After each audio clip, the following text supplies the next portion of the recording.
உங்க quad muscle feel ஆகலையா இல்ல உங்க குவாட் மசில் க்ரோ பண்ணணும்னு நினைக்கிறீங்களா லெக் பிரஸ் மிஷினை ஒரு 5 சிம்பிள் செட்டப்ஸ்ல எப்படி உங்க குவாட் மசில் ஃபீல் பண்ற மாதிரி நம்ம ஒர்க் அவுட் பண்ணலாங்கிறத நம்ம இந்த வீடியோல பார்க்க போறோம் குவாட் மசில் ஃபீல் ஆனோம் அப்படின்னா ஃபர்ஸ்ட் அண்ட் ஃபார்மோஸ்ட் நீங்க என்ன பார்க்கணும்னா உங்க நீ எவ்வளவுக்கு எவ்வளவு ஃபார்வர்ட்ல வருதோ அவ்வளவுக்கு அவ்வளவு உங்க குவாட் மசில் ஃபீல் ஆகும் ஸோ நீ ஃபிளெக்ஷன் போ ஸோ முடிஞ்ச அளவுக்கு நம்ம நீ ஃபிளெக்ஷன் கொண்டு வந்தோம்னா நம்ம குவாட் மசில் பயங்கரமாக ஃபோக்கஸ் ஆகும் இதை நீங்கள் மைண்டில் வச்சுட்டீங்கன்னா இதை வச்சு நம்ம எப்படி லெக் பிரஸ் மிஷினை வந்து ப்ராப்பராக செட்டப் பண்ணுறதுக்கு நம்ம பார்க்கலாம் so first point seat height so seat ஹைட்டுங்கிறது எல்லா லெக் பிரஸ் மிஷின்லையுமே இந்த சீட் இருக்கும் ஸோ இந்த சீட்டோட ஹைட் நீங்கள் எப்படி பார்க்க போறீங்கன்னா உங்களோட ஃபீமேல் லென்த் உங்களோட லெக்கோட லென்த் எவ்வளோ பெருசாக இருக்கோ நீங்கள் கீழே வைக்க போறீங்க லெக்கோட லென்த் சின்னதாக இருந்ததுன்னா நீங்கள் மேலே வைக்க போறீங்க இது என்னோட ஜிம்னால எனக்கு தெரியும் என்னோட செட்டப் எதுன்னு ஸோ என்னோட லோவஸ்ட் பொசிஷனில் தான் நான் வைக்க போகிறேன்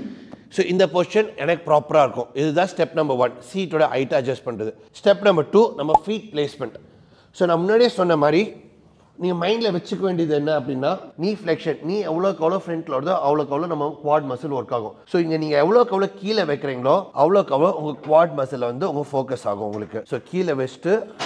நீங்கள் ப்ரெஸ் பண்ண போகிறீங்க இதே இது நீங்கள் மேலே வைக்கிறீங்க அப்படின்னா உங்களோட நீல ஃப்ளெக்ஷன் ரொம்ப கம்மியாயிடும் ஸோ உங்களோட ஃபோக்கஸ் எல்லாமே ஹாம்ஸ்ட்ரிங்ஸ் அண்ட் க்ளூட்ஸ்க்கு போயிடுமே தவிர உங்களோட குவாடில் வராது ஸோ குவாடில் வரணும் அப்படின்னா நீங்கள் எவ்வளோக்கு எவ்வளோ கீழே வைக்கிறீங்களோ அவ்வளோக்கு அவ்வளோ நல்லது இங்கேருந்து நீங்கள் கீழே வர போகிறீங்க கீழே வரைச்சு உங்களோட ஃபுட் வந்து ரொம்ப ரொம்ப முக்கியம் உங்கள் ஃபுட் வந்து முடிஞ்ச அளவுக்கு ஈலேருந்து தூக்காமல் இருக்கணும் ஆப்வியஸாக நீ ஃப்ரண்ட்டில் போடுது அப்படின்னா சில பேருக்கு ஆங்கிள் மொபிலிட்டி சரியா இல்லைன்னா என்ன ஆகும்னா ஹீல் ரைஸ் ஆகும் ஸோ ஹீல் ரைஸ் ஆச்சுன்னா உங்களால் ஃபோர்ஸ் ஜென்ரேட் பண்ண முடியும் எவ்வளோக்கு எவ்வளோ ஸ்டேபிளாக இருக்குமோ அவ்வளோக்கு எவ்வளோ நம்மளால் ஃபோர்ஸ் வந்து ஜென்ரேட் பண்ண முடியும் ஸோ நீங்கள் வந்து கீழே வச்சு பாருங்கள் உங்களுக்கு ஹீல் வந்து மேலே வருதானே மீல் மேலே வருதுன்னா என்ன பண்ணலாம் கொஞ்சம் மேலே வைக்கலாம் உங்களோட பொசிஷன் எதுங்கிறது நீங்கள் பிளேயர் ஆன் பண்ணீங்கன்னா உங்களோட பொசிஷன் எதுன்னு உங்களுக்கு ஈஸியாக தெரிஞ்சிடும் ஸோ என்னோட பொசிஷன் இதுதான் ஸோ இந்த இடத்துல நான் ப்ளேஸ் பண்ண போகிறேன் இங்கேருந்து நான் கீழே வர போகிறேன் ஸோ இதுதான் என்னோட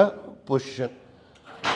பாயிண்ட் நம்பர் 3 ஸ்டெபிலிட்டி ஸோ முடிஞ்ச அளவுக்கு நம்ம லோவர் பேக் வந்து ரவுண்ட் ஆகாமல் பார்த்துக்கணும் லோவர் பேக் ரவுண்ட் ஆச்சுன்னா என்ன ஆகுனா உங்கள் லோ பேக்கில் ப்ரெஷர் போகும் அண்ட் உங்கள் லோ பேக்கில் பெயின் வரதுக்கான சான்சஸ் இருக்குது ஸோ நீங்கள் எவ்வளோ தூரம் கீழே வரீங்களோ அவ்வளோக்கு அவ்வளோ உங்களோட பேக் வந்து இந்த பேடுக்கு வந்து ரெஸ்டடாக இருக்கணும் உங்களோட லோவர் பேக் வந்து டில்ட் ஆகாமல் இருக்கிறதுக்கு நீங்கள் என்ன பண்ணலாம்னா உங்களோட நெக்கை வந்து பின்னாடி சாய்க்காமல் நீங்கள் நெக்கை வந்து ஃபார்வர்டில் நியூட்ரல் பொசிஷனில் வச்சுக்கலாம் இல்லைன்னா கொஞ்சம் ஃபார்வர்டில் இருந்தீங்கன்னா என்ன ஆகுனா உங்கள் லோ பேக்லேருந்து கர்வ் ஆகாமல் இருக்கும் அண்ட் அதே சமயம் உங்களால் ரொம்ப டெப்த்து கீழே வர முடியும் லோ பேக்கில் ப்ரெஷர் போடாமல் இப்படி பண்ணியுமே உங்களுக்கு லோ பேக் வந்து டில்ட் ஆகுது கர்வ் ஆகுது லோ பேக்கில் பெயின் வருது அப்படின்னா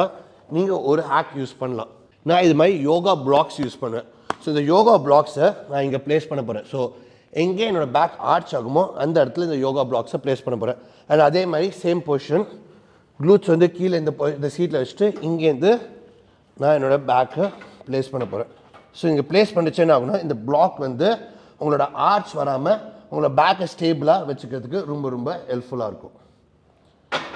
பாயிண்ட் நம்பர் 4 எவ்வளோக்கு எவ்வளோ டெப்த் வர முடியுமோ அவ்வளோக்கு எவ்வளோ நம்ம டெப்த் வரணும் ரேஞ்ச் ஆஃப் மோஷன் வந்து ரொம்ப ரொம்ப இம்பார்ட்டன்ட் இப்போ நம்ம ஸ்டெப் 1 2 3ல நம்ம பார்த்துட்டோம் எப்படி ப்ளேஸ் பண்ணணும் எங்கே வைக்கணும்னு ஸோ என்னோட பொசிஷன் இதுதான் இங்கே இது நான் ஸ்லைட்டாக வி ஷேப் வைக்க போகிறேன் அப்போ தான் என்னோட நீ வெளியில் வரும் இல்லைனா இப்படி நான் ஃப்ரண்ட்டில் வச்சேன்னா ஆகுனா என்னோட நீ வந்து இது கீழே வராது என்னோடய ஹிப்ஸ் வந்து ரெஸ்ட்ரிக்ட் பண்ணும் ஹிப்ஸ் ரெஸ்ட்ரிக்ட் பண்ணாமல் என்னோடய ரேஞ்ச் ஆஃப் மோஷன் இம்ப்ரூவ் ஆகிறதுக்கு நான் டோவஸ் லைட்டாக வைடாக ஆக்க போகிறேன் அண்ட் இந்த பொசிஷன்லேருந்து எப்போவுமே உங்களோட நீ வந்து உங்களோட டோ வந்து ட்ராக் பண்ணணும் ஸோ உங்களோட டோ எந்த டேரெக்ஷனில் இருக்கோ அதே டேரெக்ஷனில் தான் உங்கள் நீ மூவ் ஆகணும் ஸோ இந்த இடத்துலேருந்து நான் வைடாக நீயை புஷ் பண்ணி கீழே வச்சேன் ஆகுனா ஹிப்பை ரெஸ்ட்ரிக்ட் பண்ணாமல் என்னால் மேக்ஸிமம் டெப்த் வர முடியும் ஸோ மேக்ஸிமம் டெப்த் வர அப்படின்னா மேக்ஸிமம் நீ ஃப்ளெக்ஷன் கிடைக்கும் அண்ட் மேக்ஸிமம் நீ ஃப்ளெக்ஷன் கிடைக்கச்சு என் குவாட் மசில் பயங்கரமாக ஒர்க் ஆகும் ஸோ நீங்கள் பார்த்தீங்கன்னா என்னோட ஹீல் ரைஸ் ஆகல மேக்ஸிமம் டெப்த் வருது ஸோ மேக்ஸிமம் டெப்த் வச்சு மேக்ஸிமம் குவாட் கண்ட்ராக்ட் ஆகுது அண்ட் மேலே வந்து புஷ் பண்ண போகிறேன் ஸோ இதுதான் step number 4 range of motion step number 5 நிறைய பேருக்கு என்னென்னா இவ்வளோ தூரம் பண்ணியுமே மைண்ட் அண்ட் மசில் கனெக்ஷன் இருக்காது குவாட் மசிலே ஃபீல் ஆகாமல் போகிறதுக்கு நிறைய சான்சஸ் இருக்குது ஸோ ஒரு ஆக்ட் நான் மைண்ட் அண்ட் மசில் கனெக்ஷனுக்கு என்ன சொல்லணும்னா ஸ்லோவாக வருது ஸோ நீங்கள் எவ்வளோக்கு எவ்வளோ ஸ்லோவாக கீழே வரீங்களோ அவ்வளோக்கு அவ்வளோ உங்கள் மசில் வந்து ஃபீல் ஆக ஆரம்பிக்கும் அண்ட் கீழே வந்துட்டு ஒரு செகண்ட் பாஸ் பண்ணி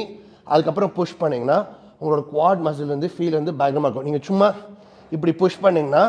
சம்டைம்ஸ் குவாட் மசிலில் ஃபீல் ஆகாமல் போகும் ஸோ எப்போவுமே நீங்கள் நியூபியாக இருக்கீங்க ஒரு எக்ஸசைஸ் நீங்கள் கற்றுக்குறீங்க அப்படின்னா அந்த எக்ஸசைஸை எவ்வளோக்கு எவ்வளோ ஸ்லோவாக நீங்கள் கொண்டு வரீங்களோ அவ்வளோக்கு எவ்வளோ நல்லது ஸோ நீங்கள் ஸ்லோவாக கீழே எவ்வளோ நீங்கள் வைடாக புஷ் பண்ணி கீழே வர முடியுமோ ஒரு செகண்ட் ஹோல்ட் பண்ணி ப்ரெஸ் பண்ணிங்கன்னா உங்களோட மைண்ட் அண்ட் மசில் கனெக்ஷன் உங்கள் குவாடில் பெட்டராக இருக்கும் எப்பவுமே ஒரு மசில் டெவலப் பண்ணுறோம் அப்படின்னா அந்த மசிலை வந்து நம்ம நல்லா ஃபீல் பண்ணி பண்ணணும் அண்ட் மேக்ஸிமம் பம்ப் கிடைச்சா மட்டும்தான் நம்மளால் அந்த மசிலை க்ரோ பண்ண முடியும் ஸோ இந்த 5 ஸ்டெப்ஸை நீங்கள் யூஸ் பண்ணிங்கன்னா லெக் பிரஸ் மிஷினை உங்கள் குவாடு டெவலப்மெண்ட்டுக்கு பயங்கரமாக நீங்கள் ஈஸியாக யூஸ் பண்ண முடியும் இந்த வீடியோ பிடிச்சா லைக் பண்ணுங்க. உங்க ஃப்ரெண்ட் யாராவது குவாட் மசில் டெவலப் பண்ணணும்னு நினைச்சாங்கன்னா இந்த வீடியோ ஷேர் பண்ணுங்க. அண்ட் இது மாதிரி இன்ட்ரெஸ்டிங்கான ஒர்க் அவுட் வீடியோஸ் பார்க்கறதுக்கு என் சேனலுக்கு சப்ஸ்கிரைப் பண்ணுங்க. அது வரைக்கும் பை.